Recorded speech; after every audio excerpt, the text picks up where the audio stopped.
அது மு கருணாநிதியா இருந்தாலும் சரி, மு.க. ஸ்டாலினா இருந்தாலும் சரி. திமுக தலைவர் பத்தி நம்மளுக்கு தெரியாதா?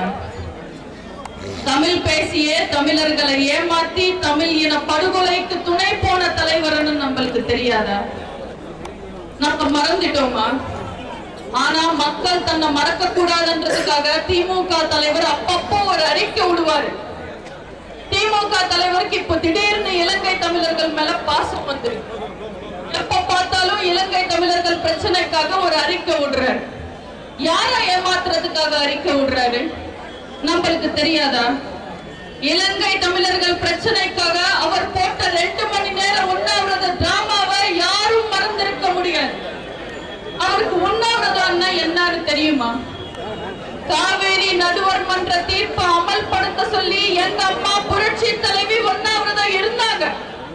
1993 ஜூலை 18ஆம் தேதி ஆரம்பிச்சு தொடர்ந்து 3 நாள் 83 நடந்தது சொல்றேன். நம்ம புரட்சி தலைவர் உண்ணாவிரதம் இருந்தார். மத்திய அரசாங்கம் தமிழ்நாட்டுக்கு அரிசி தராததை எதிர்த்து புரட்சி தலைவரும் உண்ணாவிரதம் இருந்தார். காலையில 9:45 ஆரம்பிச்சு சாயந்தரம் 5:30 மணி வரைக்கும் உண்ணாவிரதம் இருந்தார். மத்திய அரசாங்கம் 11 மணிக்கே கோரிக்கைகளை ஏற்றிக்கிட்டாங்க. ஆனாலும் அறிவிச்சபடி சாயந்தரம் 5:30 வரைக்கும் உண்ணாவிரதம் இருந்தார். புரட்சி ராஜினாமா பண்ணிருந்தா அட்லீஸ்ட் 1 லட்சம் பேர் இன்னைக்கு உயிரோட இருந்திருப்பாங்க. பண்ணாரா? பண்ணல. ஏன் பண்ணல? 83ல அவர் வெறும் ஒரு எதிர்கட்சி எம்எல்ஏ. அவர் பசங்களுக்கு யாருக்கும் அப்ப பதவி இல்ல, அவங்க அரசியல்ல இல்ல. 2010ல அவர் முதலமைச்சர், ஸ்டாலின் துணை முதலமைச்சர், கனிமொழி எம்பி, அழகிரி எம்பி. எப்படி ராஜினாமா பண்ணுவாரு? இவ்வளவு பதவி வெளி பிடிச்ச குடும்பம் தான் அது.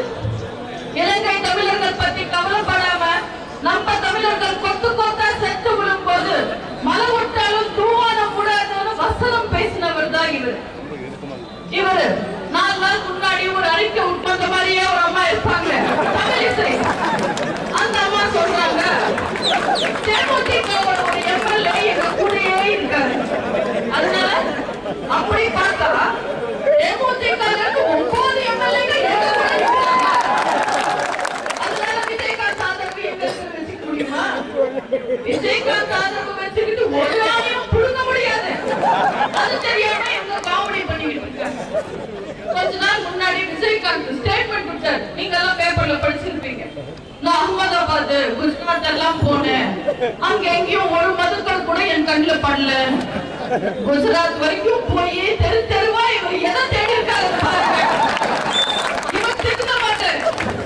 இதுல வேற தேமுதிக மக்கள் தேடுறாங்கன்னு சொல்றாரு. ஃபர்ஸ்ட் அவரோட எம்எல்ஏ எங்க அவங்க எங்க இருக்காங்கன்னே தெரியல.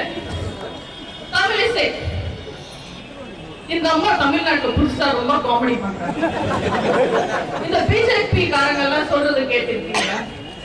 பிஜேபிக்கு மிஸ் கால் கொடுங்க, மெம்பர் ஆகுங்க அது சொல்றாங்க.